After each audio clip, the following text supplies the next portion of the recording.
I think the answer for healing America can also be found in the Muslim American community. I'm so excited that we have Wa'el Alzayat, the CEO of Emgage, to talk a little bit more about the Muslim community and what they're talking about, what they're thinking about ahead of the November election. Wa'el, thanks so much for being with us. Thanks for having me on. I want to hear a little bit more about your organization. Tell us about Emgage. Yeah, Engage is a get out the vote organization for Muslim voters. Our focus is to ensure that Muslim Americans are voting not just in presidential elections every 4 years, but really every year for local, for state, and federal elections. And we also do advocacy on issues that are important to our voters. The organization also has a separate political action committee that supports candidates for public office. And we are in 8 states, including Michigan, Florida, Texas, Pennsylvania, and a few others. And we're headquartered in Washington, D.C. Michigan is a pretty key state for Muslims. Yes. Yes. What's the percentage of Muslim voters there as opposed to across the U.S.? So there are an estimated 200,000 registered Muslim voters in Michigan. And that's one of the largest numbers that you can find in the country. Other states like Illinois, California, New York have a lot of registered Muslim voters as well. Michigan is one of the biggest, and obviously because of its swing state status, they have sometimes an outsized impact on the elections. And for yourself, I mean, I think about it like we talk about Michigan, largest Arab community in the country, according to most statistics. Then you have the largest Palestinian community here in Cook County, where we are sitting here in Chicago, the home of the Democratic National Convention. I know you flew in for that. But what's your background? Why are you involved in this engagement effort? Tell us about your history. Yeah, I mean, I am a Muslim American myself. I'm a first generation immigrant from Syria. We immigrated in the late 80s when I was 13 years old to California. And really, I think in many ways my journey is the embodiment of the American dream. I eventually went to school at UC Berkeley and got my master's at Georgetown. And then I ended up working at the State Department as a foreign policy expert. And I worked on the Iraq issue, I worked on Syria, as a U.S. diplomat and as a civil servant. I even served at our embassy in Baghdad, the U.S. embassy in Baghdad, as a chief of staff. And so I really cut my teeth working on foreign policy, being in war zones, grappling with the very difficult post 9/11 security issues and foreign policy issues that our nation has faced. But quite frankly, in 2015, when then candidate Donald Trump ran on a platform that was in my view, deeply Islamophobic, promising to ban Muslim immigration to the United States, I personally felt that our own democracy, our own country really was not very healthy to produce an outcome like that. And the fact that he won, I think, was a wake-up call to a lot of us in the Muslim community that we need to be even more civically engaged in our domestic politics. I really had a hard time in 2016, 2017, focusing on foreign issues, whether it's the Middle East or elsewhere, given what was happening back here at home. And so I resigned the State Department and I became the CEO of Emgage, which tries to address part of this issue. How do you build a healthier democracy?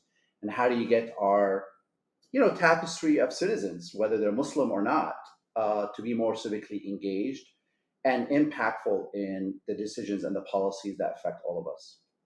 I want to have so many conversations, so I'll endeavor not to ask you Yeah, all I these know. I just questions covered at just a once. little bit for you, didn't I? Yeah, I mean, that opens up a whole kit and caboodle, as they say. Yeah. But let's start. Okay, so I understand, the election of former President Trump in 2016 was for you this, landmark moment for the country and for the Muslim community. You mentioned Islamophobia. There has been a heightened number of incidents, according to the White House, of Islamic incidents. Talk a little bit about the difference between Islamophobia and a general concern among Americans that perhaps you have some compassion for when they see some news headlines that look as though there are people who are motivated by their faith who have been radicalized. I mean, obviously 9/11 was a moment for a lot of Americans where their red flags and sirens going off. Yeah, and it's perfectly, I think, normal and understandable for any human being to wanting to be safe and to want to make sure that their government is protecting them, right? Whether it's our local, state, or federal agencies. Mhm. And the issue, though, is when you start generalizing and casting a blanket on an entire faith or people who follow it.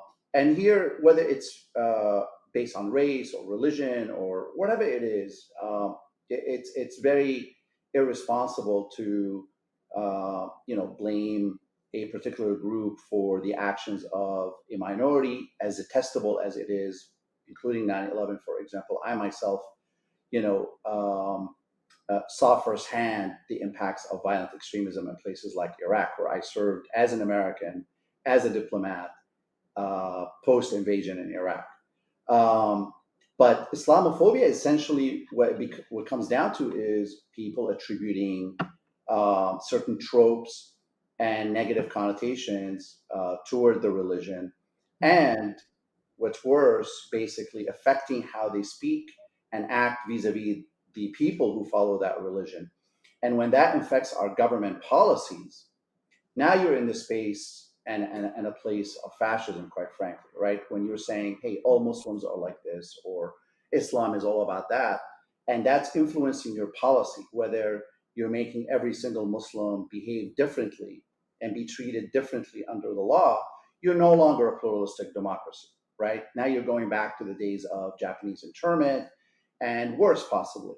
And so there's absolutely a need to ensure the security of our country, whether it's uh, to make sure that our airports and our vetting and our screening is more secure. But I will tell you, if you focus on just one group Mhm. uh, or a religion, you're going to miss so much more. And I tell you this as a national security expert. And Mhm. right now, our federal agencies have identified that white supremacist violence is actually the biggest domestic threat in the United States. You saw that in shootings, in places of worship, particularly targeted toward the Black community, the Jewish community, as we saw in the shooting in Pittsburgh and elsewhere. And so you really need to have a comprehensive view and make sure that you're looking at the actual threat and not following misleading markers regarding somebody's skin color or where they grew up, or honestly, even what they post on social media is usually not enough for you to know whether this person is likely to be radicalized or not. Well, I have questions about that on behalf of so many Americans who might be watching this and thinking that, first they'll want to know the source of statistics because there's been such a redefinition, even in light of what's happened in Gaza, which we have to get to.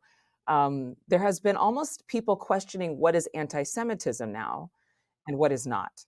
And so I think that it's fair to say there are questions about what is Islamophobia and what is not. And I think that's, where some people I think are needing more clarity. Tell us about, from your perspective as a Muslim, what is Islam? And are there tenets of a religion that have been extremely radicalized by only a few? Or is it a much larger definition than that? Yeah, I mean, at the end of the day, Islam is believing in a higher being that created all of us. In that sense, it's a monolithic religion that is not too dissimilar from the Jewish faith, and in that sense, in many ways, Islam and Judaism actually are closer to each other than they are to Christianity. Muslims believe in one being, for example, and we believe that Muhammad, but also Jesus, blessings be upon him, are prophets, for example. So these are some technical differences. At the end of the day, that there's a belief in the hereafter, right? In good and evil that does exist in the Muslim dogma, as you say, and that you will be judged at the end of times based on what you've done on earth, both your intentions and your good deeds. And in that sense, I think to many Christians or Jews, I think that sounds awfully familiar in many ways. Um, are there aspects of the religion, and he asked me about the tenets, which is to believe in God, to pray, to fast, to pay alms to the poor and to the needy, and to perform a pilgrimage to Mecca at least once time in your lifetime, right? These are the basic fundamental tenets of Islam. But obviously, it goes beyond that in terms of what are you doing on this earth. And it is completely incompatible with Islam to be living on this earth for the sake of harming others, for oppressing others, right? And for many Muslims, the biggest sign of losing faith is when you resort to extremism and terrorism. Because if we are Muslims and we believe that there is a God, then ultimate justice is not for us, right? It is for the hereafter. And the painful part of it is when Muslims lose that hope and want to force that justice on earth and resort to reprehensible acts. For many, that's actually an ultimate sign of losing that faith. Statistically speaking, given that Islam is the second largest religion in the world, with over 1 billion people who follow it and adhere to it, the numbers of terrorist attacks carried out by Muslims is extremely, extremely small. That's the one piece. If you ask me about Islamophobia, at the end of the day, Islamophobia is essentially attributing certain characteristics, in this case, negative characteristics, to the religion and to anyone who follows it when it should be attributed to a group or an individual. So, for example, Al-Qaeda is a terrorist organization. Al-Qaeda should be criticized. Al-Qaeda should be targeted. Al-Qaeda should be eliminated. But that doesn't mean we should do the same thing with Islam or Muslims, right? Same thing with Judaism and anti-Semitism. There's a real problem of anti-Semitism in the world, right? And that predates Gaza, that predates all of us. And it must absolutely be confronted. And I don't think it will eliminate hate, but degrade it as much as possible. But what people are struggling with right now is criticism of Israeli policies and even Zionism as an ideology that produced the state of Israel is being conflated with anti-Semitism, right? And that's where the debate is right now. I think there are legitimate concerns in the Jewish community, but there are, I think, very legitimate concerns for free speech activists and advocates, as well as those who care about Palestinian lives and rights in this very painful moment. What that requires is actual conversations and coming from a place of healing and also looking for what is best for society and individuals of all faith. If that is the place we're coming from, I like to think we land in a good place. It's when you're coming from a zero-sum mentality that, no, I want my group to be superior to your group. That's where you end up with conflict and I think pain all around. I think that we all, say we want world peace, and peace is often accomplished by conflict, sadly. And this situation in Gaza is so heart-wrenching for everyone, for every drop of blood shed. Is Hamas a terror organization? Hamas has absolutely engaged in terror attacks. They've conducted attacks against civilians, against unarmed Israelis. They have killed children.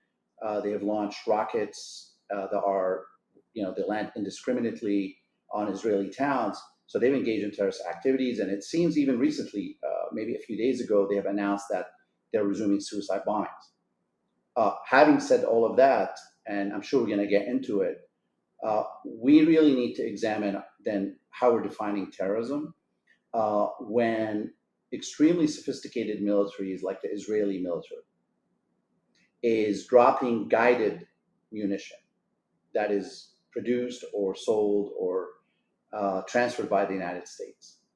And it willingly kills a lot of civilians in its targeting of Hamas or others. Or it's using it against critical civilian infrastructure. What should we call that? And I think that is the inconsistency. So you've asked me if Hamas is a terrorist organization. Yes, it is. What is Israel doing in Gaza?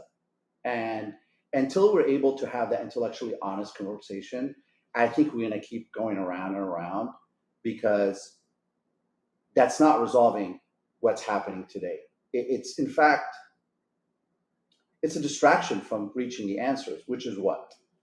Ending the Israeli occupation of the Palestinians, recalibrating U.S. assistance to allies to make sure that our own money and treasure is not misused in this manner, right? And being a voice for stability and peace for both Israelis, Palestinians, Arabs, Jews, um, but yeah, so there's terrorism in by Hamas, there's terrorism by Al Qaeda, there's terrorism by Al Qaeda, by the Islamic State. But I will tell you though, as a national security expert, as a Middle East policy expert who worked at the State Department for 10 years, if our conversation is going to begin with 9/11 or October 7th, we're really missing a whole lot. Not to excuse them, but to understand how they came about and why. And until you're able to address the reasons of why things the way they are, you're not going to be able to get closer to the answers. Well, why Wa'el would you say is the larger reason? Yeah. Look, the Arab world, by and large, is a black hole for democracy and human rights. Mhm. You look at this region from Morocco to Iraq, or even if you want to add Iran to it, which is not Arab, but is part of the region. You have over 400 million people not living in societies that are free, that are where human life is respected and honored, where there's rampant corruption. But all too often, you see that there are external powers that support these dynamics. And in this case, the US and Europe, but also, and here I don't think they get their fair treatment, Russia and increasingly the Chinese are all too happy to work with and empower um, authoritarian regimes for their own self-interest, right? This is the basic premise. And so in the case of the United States, we often will fall on the side of working with the autocrats, doing business with some terrible, terrible regimes. Uh, whether it is because we want stability, we think that's how Israel is going to be protected, that's how we're going to get cheap oil from them. And that itself feeds the underlying political, economic, societal problems that I just described, right? It ensures that people are suppressed, that they have no say in their future, and that they can barely afford a living. And if they did, they do it without living in a free society. That naturally in any society creates resentment and instability, the very thing that we're trying to avoid. And so you see revolutions, you see violence, you see terrorism and extremism, which in itself comes back to harm us in many ways, whether directly, like 9/11, or indirectly, uh, perhaps by harming critical oil infrastructure or causing instability that drives up the price of our everyday commodities. Even for Israel, if the case if the theory of justifying our previous and current policies was to protect Israel, well, the Israeli government just said that October 7th was the worst attack the Jewish state has had since the Holocaust against the Jewish people. Mm-hmm. Well, if the policies have been so good, why did we have that? Clearly, whatever we have been doing and the way we have been doing it has failed. If the worst attack against the Jewish people has happened, and we have been working in a certain manner for 75 years, we have to re-examine our policies. And at the root cause of this particular case is the ongoing occupation of the Palestinians. This is a basic fundamental human right. Now, we could have a discussion about what a Palestinian state would look like, where the borders should be. Do people who were evicted from Palestine get to go back, or do they get do they get Israeli citizenship, or do they get some compensation? I get all that, but there's a fundamental premise that just like one day slavery was ended in America, the occupation of the Palestinian needs to end. And also US support for Arab dictatorships has to come to an end. I'll finish by saying one thing that I learned on the job. No, not all the problems are America's fault. Of course not. We have Russia and Ukraine. We have Iran. We have Turkey. We have European leaders that do whatever they want. The United States is not the source of instability all too often. But I think at a minimum, our citizens expect our government to do no harm, right? So if there's something that we cannot fix, let's not make it worse. I think we can all agree on that. So maybe we can't force Netanyahu to agree to a ceasefire or to end the Israeli occupation of the Palestinians. We may not be able to force future Israeli governments to do that. But we should also stop arming them in the manner that we do that enables this behavior. Do no harm. And I think that would go a long way. You know, I empathize with the idealism behind do no harm, but in a world today where we are seeing war, as we've seen forever, for all of humanity, the issues, the conflicts between Israel and Palestinians have been going on for thousands of years before China and Russia. Um, when you think about the previous kingdoms in that region, but let's fast forward to right now. You are in Chicago for the DNC. Are you and the Arab community as a whole agreeing with Vice President Kamala Harris's stance on Yeah. the war? I just want to, just go back to something you said, and I hear this a lot. I was an ancient Middle East history major, Mhm. And the Arab-Israeli conflict, the Palestinian-Israeli, is not thousands of years old. It's a very new phenomenon, and it's really important to understand that. This is a struggle for nationhood, which is a very 19th century, 18th century concept. Before that, there were no nation states. And so what you're seeing right now is a struggle for independence, for statehood, territorial control, whatever you want to call it, that's less than 100 years old. And in the proud history of the Jewish people, of the Muslim people, of the Arab people, this is a small period of time. And I think I say this because it's not idealism, it's just reality.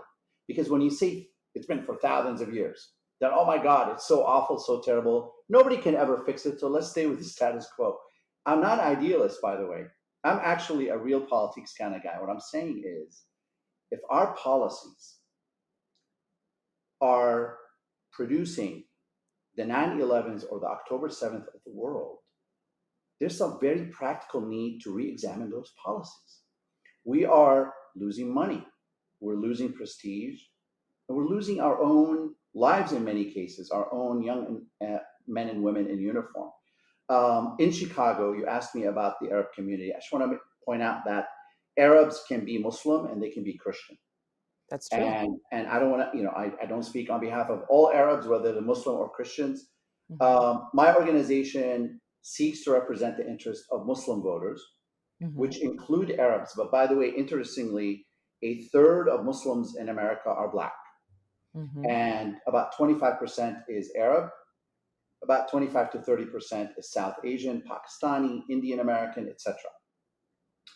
The community, by and large, supports most of the policies that are articulated by Vice President Harris and largely the Democratic Party when it comes to a lot of issues, whether it is, combating hate, countering Islamophobia, but also the social, economic, political policies in the United States, criminal justice reform, access to affordable health care, combating climate change. But Muslims also can be religiously conservative, right? Extremely. So Extremely. But it's interesting that, as you know, with society, the younger generations are more liberal than their parents. And if you look at polling by ISPU here in Michigan and Pew Research, you find that the community is getting more liberal on social issues. However, having said that, there is a segment of the community that opposes gay marriage, that Large opposes. segment, I would say. I remember, I don't know if I'm sure you were watching the news when I don't know which community it was, but you saw parents and their Yeah, children but stomping on I will rainbow tell you, flags in I protest. know. it's school curriculum. fascinating, but the reason I mentioned polling is we really like to stick to the data. And Emgage worked with ISPU to commission a national poll, a national survey in some of these critical swing states: Michigan, Georgia, and Pennsylvania. And the results are out. You can check them out on our site and ISPU's website. The number one issue to our voters, so not surprisingly, was a Gaza ceasefire, right? They want to see a Gaza Yes, a Gaza ceasefire. ceasefire. Only 6% said that in this moment, the LGBTQ and gender issues was their number one issue. But this issue matters to a lot of Muslim parents, whereby they do believe, because of our faith and our family structures, that parental consent is paramount. And this is here where you're going to find a lot of folks finding common cause with conservative Christians, for example, right? And you saw that before Gaza. The question of mixed bathrooms resonates with many Muslim families, right? Women in sport as well, having a fair shot at competing without competing against male athletes. But given what is perceived to be an existential threat, and here I say this as someone who has met with both campaigns, and we are a nonpartisan organization. Yes, we often lean Democratic, but we are nonpartisan. There is a real fear of a second Trump presidency, given the way the former president and his top advisors speak about Muslims and the things they have promised to do. And so there's real fear that the community will be targeted, it will be harmed, and many of its gains, I'm not talking economically, socially in America, will be rolled back under a second term. But on the issues, Muslims are very, very much issue driven, by the way. You look at the same polling. Muslim Democrats or Republicans are more likely than other faith groups to support the other party if they find alignment on their issues, whether it is security, whether it is a ceasefire in Gaza, or some of the social issues I mentioned. They're willing to switch if somebody espouses the values that they believe in. They are less dogmatic, less politicized as other communities. And in that's a challenge, but also an opportunity for both parties, right? And all too often, I tell our Republican friends, if you can just cut out the hate, I think a lot of Muslims will come along. Okay, you said so much there, and I don't know if you even answered my question, but you gave me like extra sides of everything else. So my first question was, really support Harris, and in that, I think the majority do, but there is real angst regarding the Gaza policy.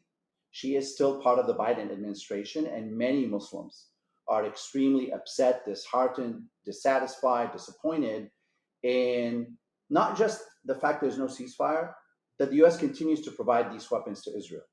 And so one of the biggest asks of our community right now is for the U.S. to show more seriousness, to bring about a ceasefire, and at a minimum, to withhold weapon deliveries to the government of Netanyahu as it continues to destroy Gaza and kill its people.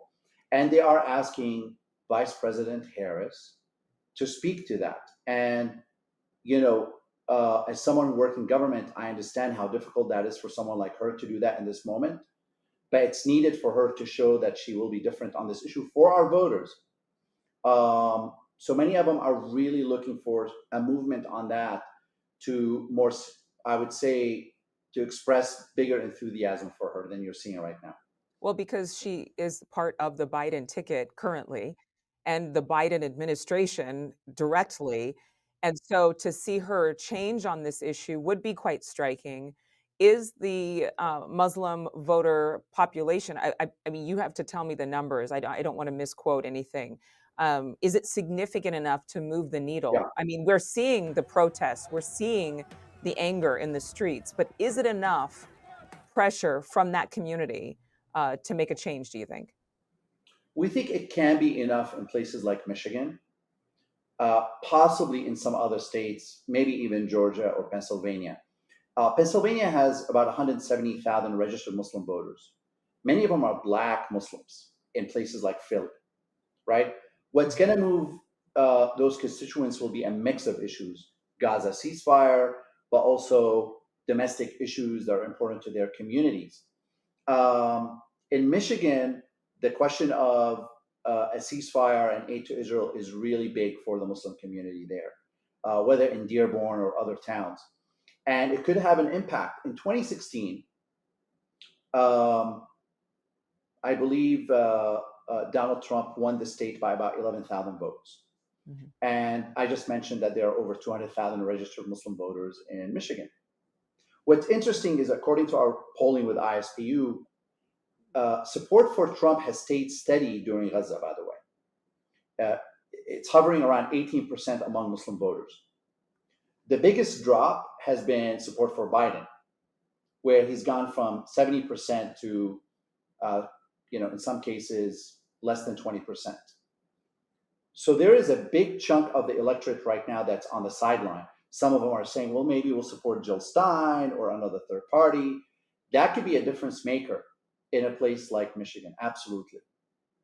But are you seeing more Muslim voters, and it sounded like that was what you were inferring, actually switch parties either in protest of the administration's policies that have not changed as of yet, and also the fact that they are more conservative religiously? We haven't seen people switching parties. What we've seen is, according to surveys, them saying they are thinking about voting third party. So I just want to be clear about this. We have not seen an increase in Democratic Muslim voters saying they're going to vote for Trump. But what we have seen from that same pool, many of them saying they're thinking about a third party candidate. And so that's where, historically, as you know, possibly this might be enough to help Trump, that they voted for third candidate in a place like Michigan, and that itself was a deciding factor. Another trend we're watching is just voter participation. In the primaries in places like Michigan, we've seen low participation in the primaries. And obviously, our organization wants to make sure people are voting, and we're trying to address that. But that also could have an impact. People just staying at home in general, not always, benefits Republican candidates. But there are a lot of stats that I've seen, and again, you tell me what your data says, Sure. That on the whole, many Muslim voters are independent voters.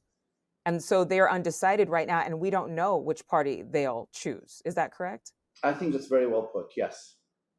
So then, is it possible that we'll actually maybe be surprised in November with not only the presidential election, but also state and local elections based on these independent Muslim voters who are conservative because of their faith? Yeah. And because they want to make sure that they have the right people on the school board, and they want to make sure they have the right people in city council who are actually aligning with more of that religious conservatism. I think you're going to see some of that, but really, since 2016, Muslim voting for Republican candidates has really hovered around 20 to 25%.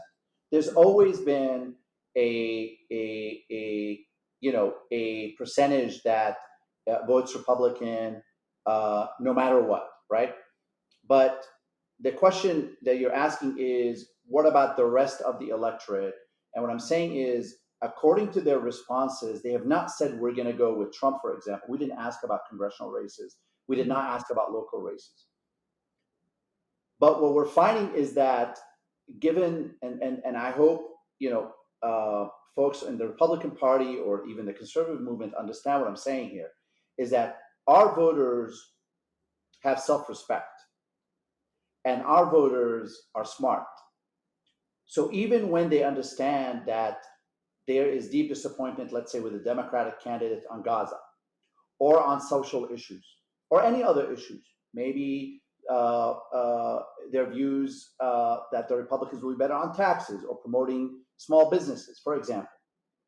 When candidates are speaking in a manner that is insulting to Muslims and Islam, generally folks are going to either not vote or vote for that third option. And our survey shows that right now. In places like Michigan, we asked, this was before Kamala Harris became the presumptive nominee. And so we asked, is it Trump, Biden, or a third party? And rather than folks saying, no, we're going to Trump because we're so mad at the Democrats, they said, we're probably going to go third party. Mm-hmm. They're looking for a place that reconciles both their values and their interests.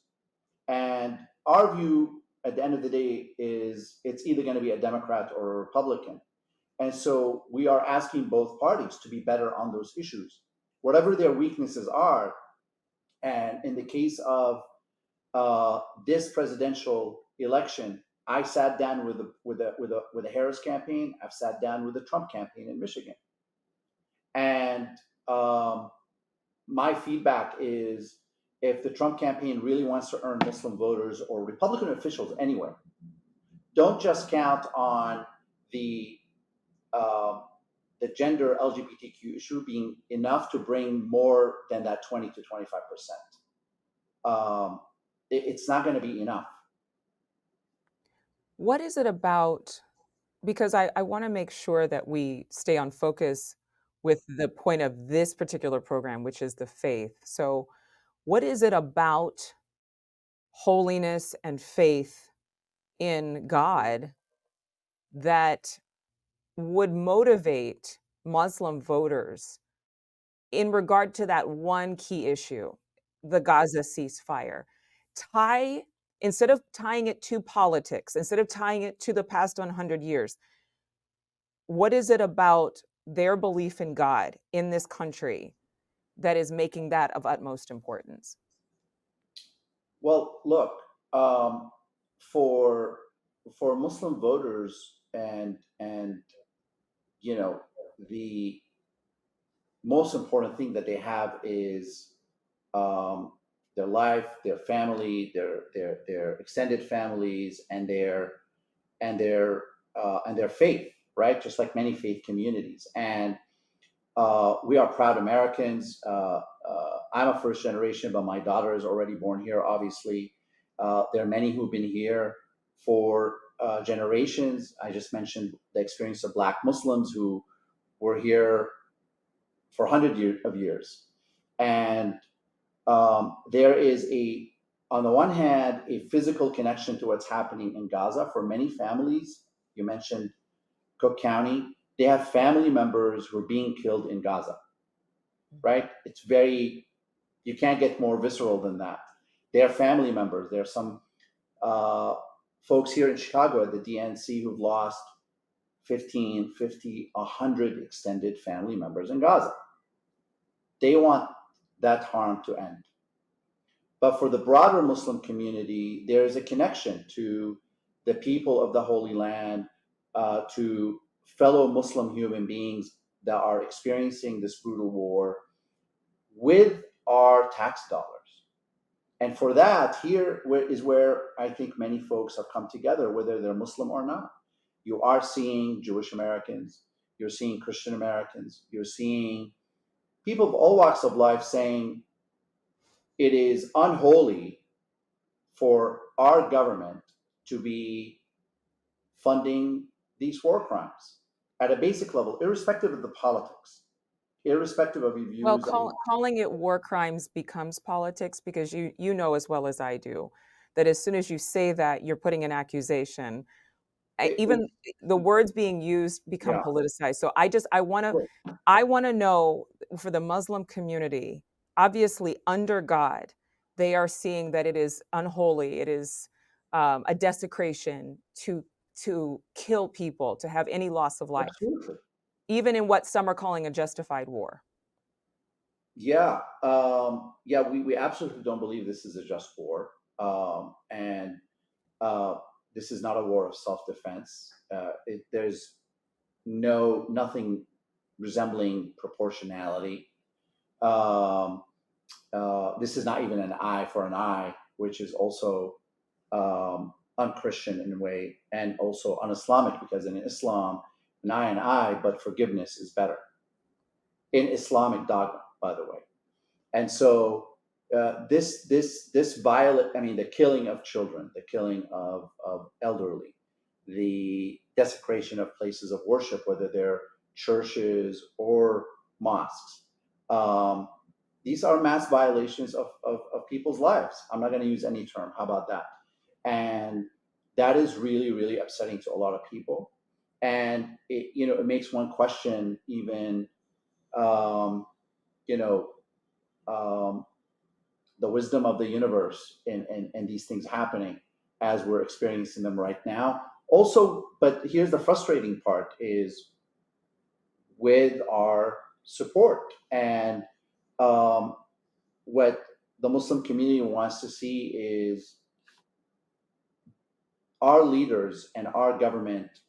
This is not idealism. This is morality.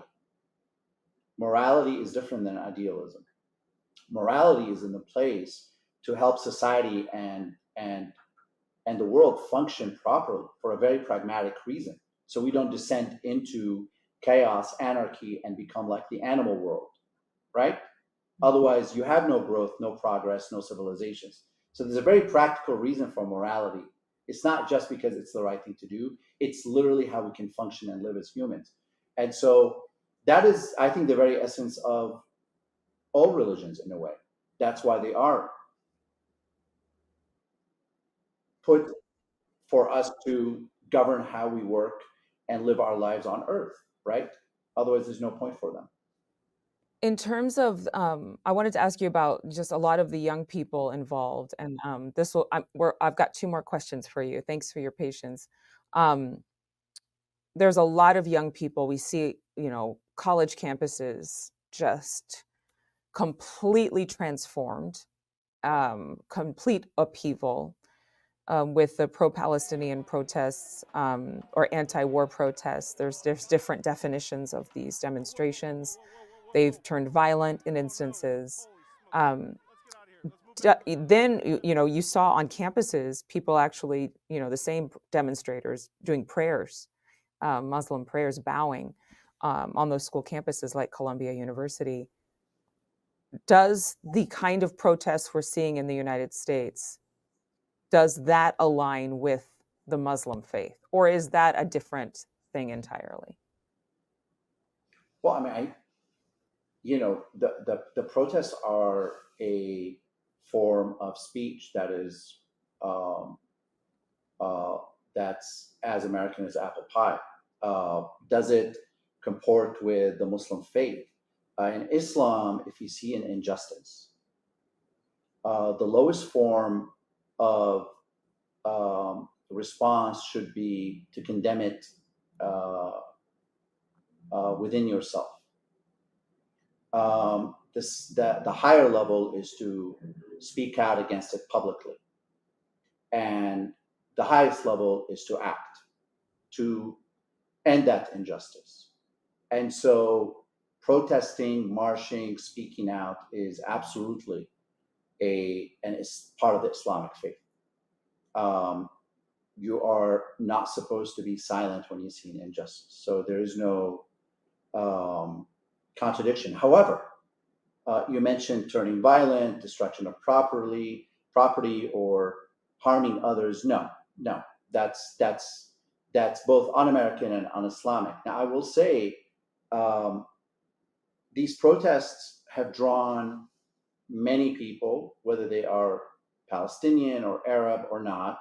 We saw many Jewish students in camp with Palestinian students at Columbia.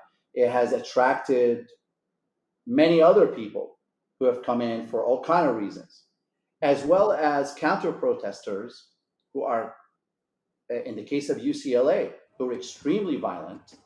And we all saw them on the TV news who hurt people, they attacked people, they threw stun grenades at them, and they came in with batons. And so, look, I understand that these protests are disruptive. I think that's the point. But again, as Macklemore, the rapper, said, I love that you're going to quote Macklemore. Let's listen to what they're protesting. What is it that they're protesting? A ceasefire and ending the occupation. I really don't think we should lose sight of that. Not everyone is going to approve of these tactics. Look, if I was sending my kid to a school, I get it. It's like, can they just learn? I don't want any of this stuff. But these are our future leaders. We should feel heartened that they feel so connected to what's happening to the world and care about what our government is doing, whether they agree or disagree with it, by the way. I used to teach for 5 years at Georgetown, and I served in government, as I mentioned. And we always say, oh, the Gen Zs, they don't care. They don't know what's happening in the world. They're going to be good. They're going to be all right. We need to give them the space to express themselves peacefully and safely. And they need to care about what our government is doing in their name. The moment they stop caring and all they worry about is what they can buy from the superstore or the mall, then we're in deep trouble. We need them to keep caring. We all need to care more. One more question for you. What's one thing that you wish more Americans of all faiths, or of no faith, well, let me start over. What's one thing that you wish all Americans knew about the Muslim community and their faith? We are the most diverse faith community in America. We are white, black, brown, Latino, Arab, South Asian. We come from different socioeconomic backgrounds, different parts of the world. Many of us are American born. Many of us literally came here as slaves from Africa. And we're here before many other communities came from Europe and elsewhere. That diversity is both a challenge and an opportunity, right? Who speaks for the Muslim community? Well, not a single person. Well, what is it like to be a Muslim? Well, there are some common denominators, and then there's a lot of differences. But that means is, and I want to get to something that I think was your original intent here. Our country is divided. Our country is going through some very difficult times right now, right? It's very polarized. Because the Muslim community is so diverse, that means we actually can be found in every community in America. And Islam is actually a very moderate centrist religion. It's a centrist religion, and I know some folks may want to debate me on that. It's a centrist religion. The family structure, believing in God, but also caring for the less fortunate, believing in entrepreneurship, but supporting those who are less fortunate in society. You see that balance? Defending yourself as a country, a strong army, but behaving responsibly and ethically abroad, not committing violations and not supporting atrocities. I think the answer for healing America can also be found in the Muslim American community. We are both Republican and Democrats. We are conservative and liberal. We are America. And rather than looking at our community as a source of either threat or maybe a community that needs to be rescued, we're just a community that actually is contributing and contribute to solving the issues that are vexing us, that are dividing us right now. I'm a Muslim American. I'm an immigrant. I oppose the Muslim ban. I went to Berkeley. But I also believe in traditional family values. I respect those with different lifestyles. We live in a pluralistic democracy. We should all have equal rights. But I, as a parent, absolutely expect that my wife and I will have a say in what education my child receives in school, right? And if she's ever thinking about her sexuality, we better be the first people who speak to her about it. All right, so you can't really put me in a box.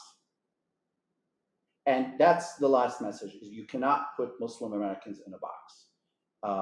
We are America, and the sooner we understand that and look at it as a value proposition, we're going to find that Muslim Americans can absolutely be part of the solution. So who are you voting for? I'm not going to tell you that here. Oh, I thought we were getting there. You know what, Wa'el, thank you. And I hope, again, like you have so beautifully painted this portrait of you and your family, I hope that all Americans can see themselves as a part of the woven fabric in this country that is among the most diverse in the world in its totality, and to be able to enjoy peace and As you said, it would be great if we did no harm ever. But in the meantime, we know how to vote. So thank you again, Wa'el, for your time. Thanks so much for watching. Go to joinnn.com to find NewsNation on your television provider. And don't forget to click the red subscribe button below to get more of NewsNation's fact-driven, unbiased coverage.